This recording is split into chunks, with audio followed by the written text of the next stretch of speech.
யெஸ்ரயேல்.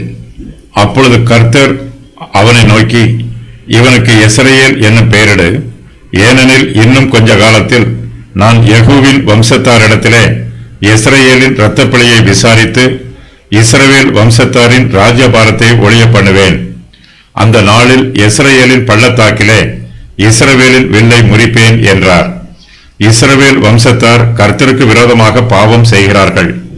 அவர்களுடைய பாவங்களையும் அவர்களுக்கு வரப்போகும் அழிவையும் ஓசியா தீர்க்கதரிசி அவர்களுக்கு விளக்கி காண்பிக்க வேண்டும்.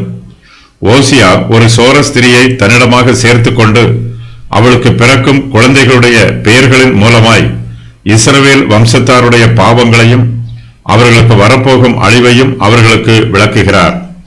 ஓசியா கோமேரை சேர்த்துக் கொள்கிறார். அவள் கற்பம் தரித்து ஒரு குமாரனை பெறுகிறாள். அவனுக்கு யெஸ்ரயேல் என்னும் பெயரிடு என்று கர்த்தர் ஓசியாவுக்கு சொல்லுகிறார். இவன் ஓசியாவுக்கும் கோமேருக்கும் பிறந்த முதலாவது ஆண் பிள்ளை. இஸ்ரவேல் என்னும் பெயருக்கு தேவனுடைய வித்து என்று பொருள். யெஸ்ரயேல் என்னும் பெயருக்கு தேவனுடைய சிதறடிக்கப்பட்டவர்கள் என்றும் பொருள் சொல்லலாம். கர்த்தர் ஓசியாவினுடைய குமாரனுக்கு இஸ்ரவேல் என்று பெயரிடுமாறு சொல்லவில்லை. இஸ்ரவேல் என்னும் பெயருக்கு ஆளுகை அல்லது ராஜ்யம் என்று பொருள். ஓசியாவின் மகனுக்கு யெஸ்ரயேல் என்று பெயரிடுமாறு கர்த்தர் சொல்லுகிறார். யெஸ்ரயேல் என்னும் பெயருக்கு சிதறடிக்கப்பட்டவன் என்று பொருள். கர்த்தர் இன்னும் கொஞ்ச காலத்திலே யெகூவின் வம்சத்தாரிடத்திலே யெஸ்ரயேலின் இரத்தப்பழியை விசாரிப்பார்.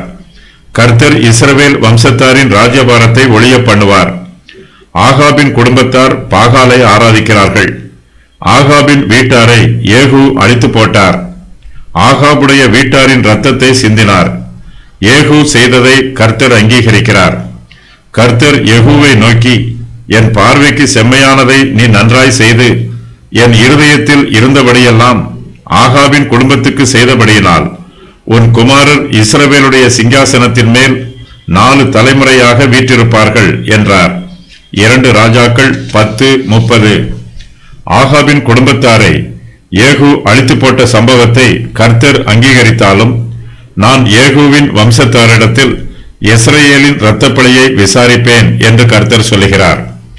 யேகூவும் அவருடைய குடும்பத்தாரும் 4 தலைமுறையாக இஸ்ரவேலுடைய சிங்காசனத்தின் மேல் வீற்றிருப்பார்கள் என்று கர்த்தர் சொன்னார். கர்த்தர் சொன்ன காலம் முடிவடைந்து விட்டது. யேகூவுக்கு பாவத்தின் மீது வெறுப்பு இல்லை. அவருக்கு ஆகாபினுடைய குடும்பத்தார் மீது வெறுப்பு இருந்தது. அவர்களை பழிவாங்க வேண்டும் என்பதற்காக யேகூ அவர்களுடைய இரத்தத்தை சிந்தினார். யேகூவும் ஆகாபின் குடும்பத்தாரைப் போலவே விக்கிரக ஆராதனைகளை செய்தார். யேகூவும் அவருடைய வீட்டாரும் பொன் கன்றுக்குட்டிகளை ஆராதித்தார்கள். ஆனாலும் யெகூ இஸ்ரவேலின் தேவனாகிய கர்த்தரின் நியாயப்பிரமாணத்தின்படி தன் முழு இருதயத்தோடும் நடக்க கவலைப்படவில்லை. இஸ்ரவேலை பாவம் செய்ய பண்ணின யெரொபெயாமின் பாவங்களை விட்டு அவன் விலகவும் இல்லை. 2 ராஜாக்கள் 10:31. கர்த்தர் யெகூவின் வம்சத்தாரிடத்தில் விசாரிக்க வரும்போது அவர் ஆகாபின் குடும்பத்தாரிடத்தில் சிந்திய இரத்தப்பழியை விசாரிக்க வருவார். ஆகாபின் குடும்பத்தார் என்பதற்கு பதிலாக இந்த வசனத்தில் யெஸ்ரயேலின் இரத்தப்பழி என்று எழுதப்பட்டிருக்கிறது. கர்த்தர் யெஸ்ரயேலின் இரத்தப்பழியை யெகூவின் வம்சத்தாரிடத்தில் விசாரிப்பார். யேகூ ஆகாபுடைய வீட்டாரின் இரத்தத்தை சிந்தினதற்காக கர்த்தர் யேகூவை பழிவாங்க மாட்டார். ஆனாலும் ஆகாப் செய்த அதே பாவத்தை யேகூவின் வம்சத்தாரும் செய்வதினால் கர்த்தர் யேகூவின் வம்சத்தாரிடத்தில் நியாயம் விசாரிப்பார். ஆகாபின் வம்சத்தார் ரத்தம் சிந்தியது போல யேகூவின் வம்சத்தாரும் ரத்தம் சிந்துவார்கள். கர்த்தர் ஆகாபின் வீட்டாரை அவர்களுடைய விக்கிரக ஆராதனைகளின் நிமித்தமாக தண்டித்தது போல யேகூவின் வீட்டாரையும் தண்டிப்பார். யேகூவின் வம்சத்தாரில் சகரியா கடைசி ராஜாவாக ஆட்சி புரிகிறான். சகரியா மரித்தபோது வடக்கு இஸ்ரவேல் ராஜ்யத்தின் 10 கோத்திரத்தார்கள் அழிந்து போகிறார்கள். அந்நாளில் கர்த்தர் யெஸ்ரயேலின் பள்ளத்தாக்கிலே இஸ்ரவேலின் வில்லை முறிப்பார். வில்லை முறிப்பது என்னும் வாக்கியத்திற்கு அதிகாரத்தை அளிப்பது அல்லது வல்லமையை ஒளிந்து போக பண்ணுவது என்று பொருள். நிறைவேறிய முன் அறிவிப்புகள். இன்னும் கொஞ்ச காலத்தில் நான் யெஸ்ரயேலின் இரத்தப்பழியை விசாரிப்பேன். இஸ்ரவேல் வம்சத்தாரின் ராஜ்யபாரத்தை ஒழிய பண்ணுவேன். அந்நாளில் யெஸ்ரயேலின் பள்ளத்தாக்கிலே இஸ்ரவேலின் வில்லை முறிப்பேன். எசரேல் என்னும் பெயருக்கு தேவன் சிதறடிப்பார் அல்லது விதைப்பார் என்று பொருள். இவன் ஓசியாவின் முதலாவது குமாரன்.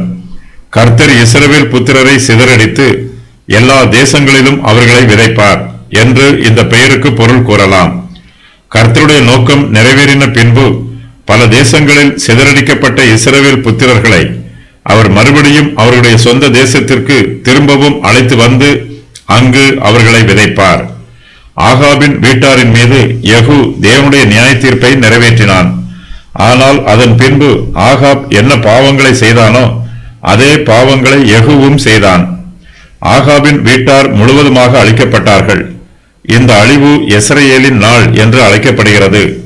கர்த்தருடைய நாளிலும் அர்மகதோனிலும் உண்டாகும் அழிவை இந்த அழிவு விவரித்து காண்பிக்கிறது.